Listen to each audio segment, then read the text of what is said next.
On May 31st, a powerful hurricane hit Moscow in the city itself. Yeah, a super downpour started. Strong winds tore down billboards, the roofs of Moscow buildings, and knocked over trees. Trees are destroying skyscrapers and cars. There are Muscovites injured as a result of the fall. Yes, my friends, this is karma. A yellow danger level has been declared in Moscow. Boom, bada boom. Muscovites are in a panic. The hurricane is destroying roofs and breaking windows. And more, Muscovites are screaming. Their tents are being blown away. Friends, please like this video. Subscribe to my YouTube channel, Yes, I Am Happy. In the comments, write a few kind words in support of Ukraine and also let me know where you're watching from. Like, comment, subscribe, and let's get started. Hurricanes are raging in the Moscow region. An orange level weather warning has been declared in Moscow. Nature is returning all the evil to Russia like a boomerang.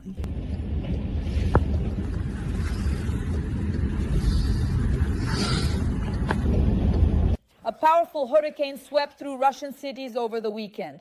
The strong hurricane winds also affected Krasnoyarsk Krai, Kuzbas, Khakassia, and the Novosibirsk region. So basically, Matrosova car number 16. We got hit pretty badly. A sandstorm swept over Abakan. In the region, the wind knocked down trees, damaged cars, billboards, and in some places tore the roofs off apartment buildings. In Novosibirsk, part of the city and 6 districts were left without power, electricity, or heat. It is now 11:30. The roadway that stretches between Novoselova and the border region that separates the territories of Khakassia and Krasnoyarsk Krai. A fire tornado swept through the cities. People are burning grass, and the wind is spreading the fire. The highways are shrouded in smog. Russians are complaining. They can't breathe. Moscow is in a panic. The hurricane is destroying houses. Fires are wiping out neighborhoods. Unbelievable. What a wind. Back. Oh, the little fir tree is hanging. Holy shit, the wind is blowing. Everything is burning. This is terrible. Everything is burning. Russia is suffocating from hurricanes and fires. Dozens of settlements are trapped in a ring of fire. It's caught fire. Muscovites and Russians are trying to deal with the disaster on their own. People have been left without help from the authorities. The raging fires have left thousands of Russians without electricity, heat, or homes. Everything is burning. Since 11 o'clock in the morning, 2 fire sources have formed. One came from the direction of Zeleny. The second source in Kalinino is on Planet Naya Street, spreading to residential houses. You can see for yourself how we're coping with our own efforts right now. Putin's Ministry of Emergency Situations abandoned the Russians. There is no help from the Ministry of Emergency Situations, and there is no evacuation from dangerous areas. That's it. Our green forest is gone. At this moment, the fire has engulfed more than 1,200 Russian houses. Maybe we should try to put it out from the side where it's smaller?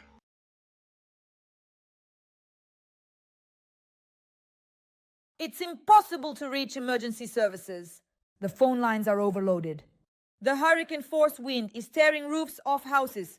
Many cities have been left without electricity. The wind is snapping power lines. The fire has come right up to the highways. That would be good, but only right away. If I had known about the fire, it wouldn't have been such a pity. Forecast, the gale force wind will continue today and tomorrow. So we need to be prepared to prevent the gale and its consequences. This shouldn't be happening. It's coming toward us. Back. In this kind of weather, any discarded match, cigarette, or broken glass can turn into a disaster, which is exactly what we're seeing today. Because the main cause of the fires we're seeing today, there are already more than 40, is of course human error. More than 50 fires are burning across over 100 hectares of Russian land. This is divine retribution for Russia's invasion of Ukraine. In this way, nature punishes the Russian murderers and war criminals. There is a risk that the wildfire could spread. It is necessary to carefully gather all your important documents, necessary personal belongings, and then... moved like a wall. Houses burned down in 10 minutes.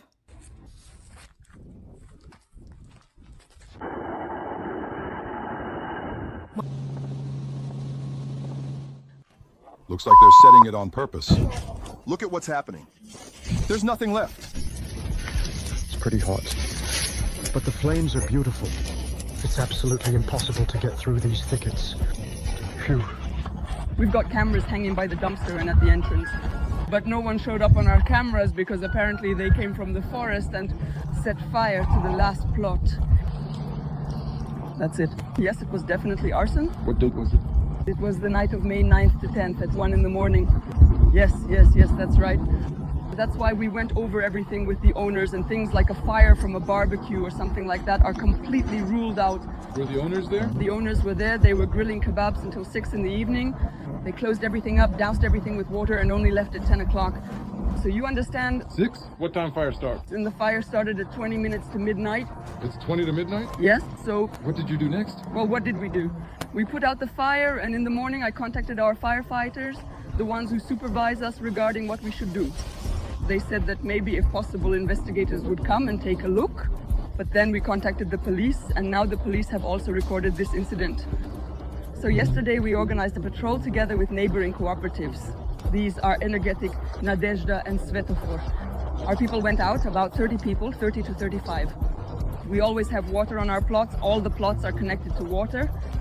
People went out with equipment, so we are constantly monitoring here. We are monitoring our area and the access to the forest. Yesterday we opened up there so that the fire truck could go into the forest. We have a barrier installed, so we don't have any unnecessary cars coming this way.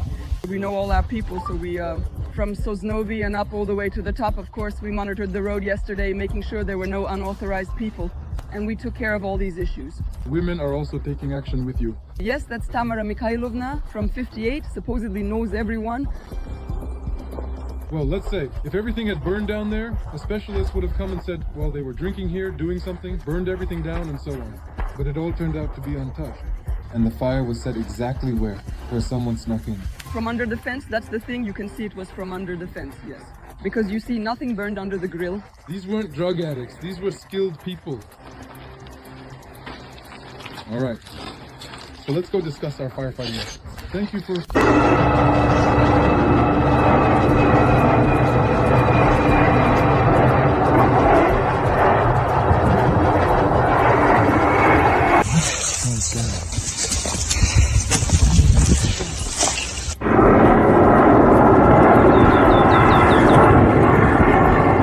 At the border of the Smolensk rural settlement, there is currently a forest fire covering an area of 1,000 hectares.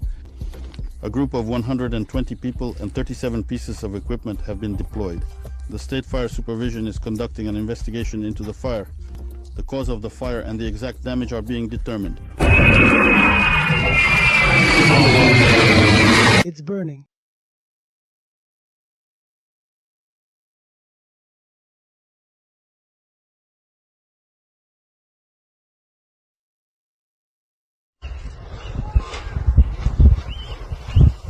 Every voice matters. Join our community, support independent journalism and help us bring you the truth from Ukraine.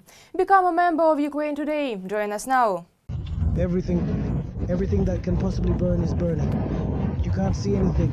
This is my whole life here. So much has been invested and now it's all gone. Look, cars are fleeing because their tires are melting from the fire. It smells like burnt fish. I don't have my passport. We have nothing left. Everything we had burned down. We only managed to save ourselves. This is karma. A state of emergency has been declared in Russia. More than 150,000 Russians are without power. A large-scale evacuation has begun. The roads are blocked. Everything is closed. There's no way to get anywhere. Massive fires and hurricanes. This is the Saragash district. The fire is burning right along the road. Dozens of villages are engulfed in flames. The fire has come dangerously close to major cities. The most difficult situation is in Krasnoyarsk Krai and the Republic of Khakassia.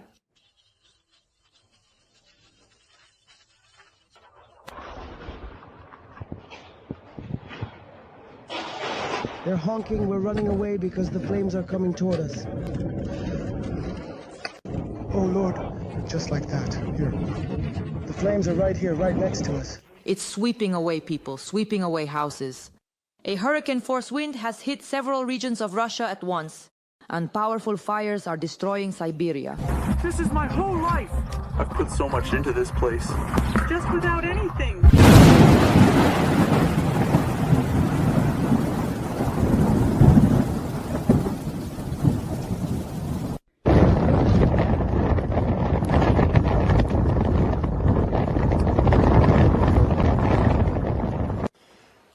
So in the situation we're in together with the West, there will never be any everlasting peace. That's something we need to understand. We need to understand that. And no documents mean anything. That's also important. No matter what promises are made, today they promise one thing, tomorrow everything changes internationally. And in the context of this conflict with the West, yes, it's existential, as you like to say, such a strange word. But there are situations when you need to take a break. That happens too. There are situations when not only they, but we as well need to regroup. Who the hell knows how it will turn out? I don't know. I'm not offering any solutions, so to speak. He told the truth. We need all of Ukraine, though we call it different things. We call it denazification. Try achieving denazification if we don't have political control over that territory. We need demilitarization. Try ensuring demilitarization, meaning the absence of military power in a country that is independent, sovereign, and has NATO support. That is impossible without establishing control over the entirety of this territory. So those people who thought that we were in a position, for example, to stop the war through some kind of diplomatic effort and somehow get out of this, well, that's just unrealistic. Maybe it would be nice, but it's simply impossible. That needs to be ruled out. And in this regard, I think all the parties currently involved in this war, Biden, Zelensky, and Putin, as Trump calls it, but not Trump himself, mind you, are preparing for it. And now the European Union is taking Biden's place. Well, we are simply preparing for this summer. We are preparing for decisive military actions. We are gathering our forces. When everyone everywhere is now writing that, well, yes, Ukraine has lost, it has lost. Now the only question is how? Is the map going to look like this, or like this, or like this, or like this? That's how it lost. That's the only question now, isn't it? They miscalculated. Leonid, before I hand the floor over to you, I want to play, well, it's the anniversary, if you will, of that famous toast by Comrade Stalin. Comrades, allow me to raise one more, the final toast. Ladies and gentlemen, esteemed colleagues, distinguished guests, I would like to propose a toast to the health and well-being of our Soviet people, and above all, to the Russian people. I drink, first and foremost, to the health of the Russian people, because they are the most outstanding nation among all the nations that make up the Soviet Union. I raise a toast to the health of the Russian people, because in this war they have earned universal recognition as the leading force of the Soviet Union among all the peoples of our country. I raise a toast to the enduring health and well-being of the Russian people, not only because they are the leading nation, but also because they possess a clear mind, a steadfast character, and truly extraordinary patience. Our government, as we all know, indeed made quite a few significant mistakes. There were moments of desperate situation for us in 1941-1942, when our army was retreating, leaving behind the villages and cities of Ukraine, Belarus, Moldova, the Leningrad region, the Baltic states, and the Karelo-Finnish Republic that are dear to us. They left because there was no other choice. Other people might have perhaps said to the government, "You have not lived up to our expectations. Step aside. We will put in another government that will make peace with Germany and bring us peace." But the Russian people did not do this because they believed in the correctness of their government's policy and were willing to make sacrifices to ensure the defeat of Germany. And this trust of the Russian people in the Soviet government turned out to be the decisive force that ensured the historic victory over the enemy of humanity, over fascism. Thank you to them, the Russian people, for this trust. To the health of the Russian people. Obviously, our artificial intelligence still cannot reproduce Stalin's voice even remotely, unfortunately. But the logic is clear. The demand for victory comes from the people. And it can be ensured solely by the will of the people. Whether it's today's VV, the Commander-in-Chief, Vladimir Vladimirovich, it's still one person who bears almost the entire weight of our history. If it weren't for him, we would have had plenty of traitors, plenty of people eager to surrender to the West. Today, he bears a great burden of responsibility for the existence of Russian civilization. If you've noticed, deacons mentioned not only by name we only commemorate the Holy Patriarch and the Commander-in-Chief, the head of our state, the servant of God, Vladimir. We remember him by name as well, because right now, everything rests on his shoulders. He is like a galley slave chained to the oars, rowing this boat called Russia, not letting it crash, you see? Meanwhile, we're relaxing there. Everything has been arranged for us. Moscow is beautiful, polished. There are flowers, ice cream, free concerts, scooters, and boats sailing along the Moskva River. And at the same time, somewhere on the front line, a 19-year-old boy bleeding out is defending us, firing back with his comrade against superior enemy forces. And somewhere in some office, someone is working without sleep, without rest, without a break, so that we can live. And we are like drones, eating, drinking, dressing up, strolling around, having fun. And at the same time, someone is fighting for us, building, crying, praying, dying, enduring pain, and so on and so forth. Christians need to understand that we are all debtors. We live on borrowed time. In general, well, so to speak, I absolutely agree with the degree of drama here. I also believe that this is a national disaster. The thing is, I just don't see any way out at all. I don't believe in any ideology whatsoever. The only thing I keep suggesting on Solovyov Live is, let's just abolish pensions to hell. If you have children and raise them, then you'll have something to eat in your old age. If not, you'll die. And many girls actually marry Muslims because the men there propose quite quickly. While our guys, these vegetables, just go to the barber shop and the gym, right? And it's always something. Either they don't have money, or they haven't figured things out yet, or it's work, or their mom won't let them. Seriously, it's like this vegetable warehouse, you know, with the tricolor. I have so many acquaintances whose girls married like migrants from Asia who came here and so on. They got married because they were actually proposed to. You know, it's already out of sheer hopelessness. Between May 20th and 22nd, the enemy specifically made an attempt to carry out a massive strike in a coordinated manner using fixed-wing unmanned aerial vehicles against the territory of the Russian Federation. During this period, air defense systems destroyed 1,177 enemy unmanned aerial vehicles. And during this attack, the president of Russia was working in the Kursk region?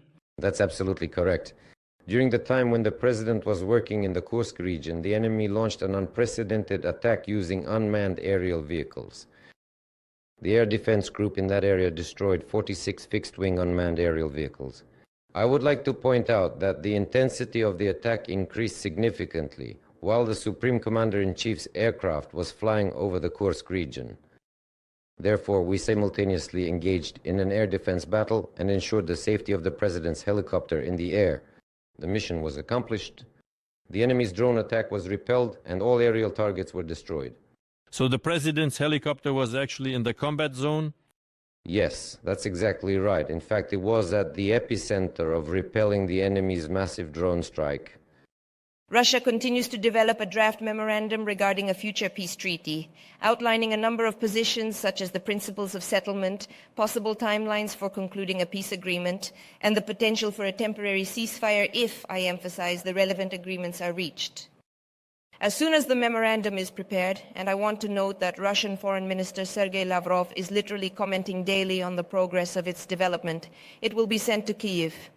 We expect that the Ukrainian side is carrying out similar work and will send us their proposals at the same time as they receive the Russian document.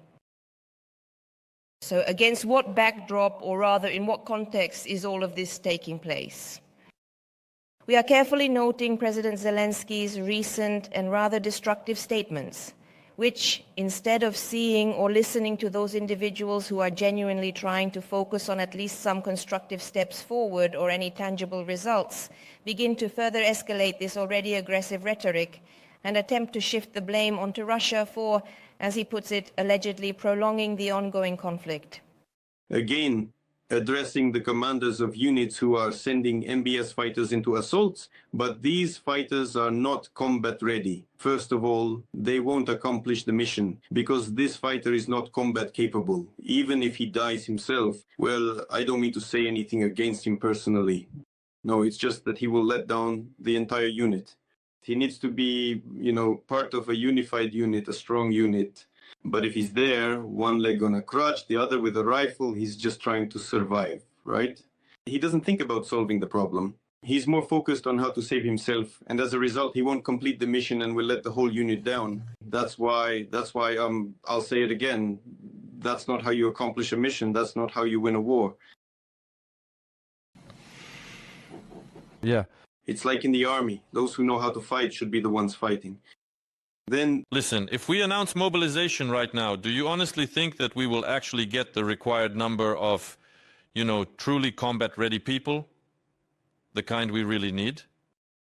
Yes, of course. Of course we will. That's not the issue. Even if, and I'll repeat, even if, for example, the National Guard hasn't been deployed, that's hundreds of thousands of people. If you send even 10 or 20% of them to the front, then yes. And here's another important point. It is necessary to cancel these decrees from July of 23. I consider them constitutional and not bringing victory closer. I mean, the increase of the maximum service age to 65 years. And most importantly, the indefinite contracts.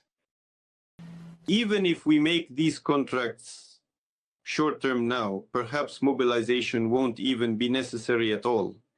When a new recruit knows that in any case he will eventually return home, well, if he survives, yes, he has a specific term. For example, his term ends on September 1st. And then after that, he can go home. If he wants, he can sign up again. If not, then it's simply goodbye, just like it happens in volunteer units. So maybe mobilization won't even be needed. And there will be an even bigger wave of people wanting to go to the front, especially if... Like this video and subscribe to my channel, Dasha Shaslivaya. We work for an audience all over the world so that people know the truth about Russian aggression, about Russia's war against Ukraine. That's why every comment and every subscription helps ensure that as many people as possible around the world see this video. Stay with us, stay on the bright side. Friends, glory to Ukraine. Glory to the heroes. We will definitely win.